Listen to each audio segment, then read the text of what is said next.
Hi, welcome to Trimmer Travel Presents. I'm Brian Trimmer. I'm a husband, a father, a travelpreneur, and an educator.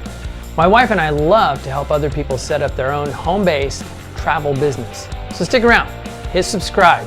We think you'll be encouraged along the way.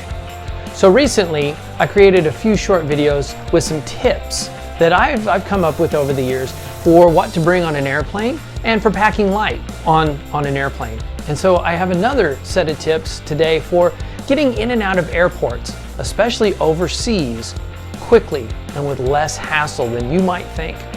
So a number of years ago, I traveled to the United Kingdom, England, and for a couple of those times, I flew in and out of Heathrow in London. It's a major airport, one of the biggest in the world. Of course, you're coming in from another country, you have to go through all those lines and customs and things like that. But the last time I traveled to England, I actually flew into Manchester, smaller city, away from London. It has a big enough airport, but my flight was overnight. And so when we landed in Manchester, in the United Kingdom, we were one of the first flights in. And being a smaller airport, not quite as much traffic as Heathrow, my airplane was like the second airplane to land that morning. The baggage claim was empty. The whole rigmarole you need to go through with lines and checking in was not a problem at all. And even when I rented a car, I was in and out like that. So if you were traveling overseas, and I'm sure you may want to go to the big city, wherever that may be, Tokyo or Paris or Rome or whatever large city, you want to see that. But look, what is another airport in a smaller city, not too far away, that might be worth your while to travel there? You get in and out much quicker. And if you're taking the local train or renting a car or whatever transportation, you could go from there. Now this can also work in a lot of American airports. Major cities have multiple airports.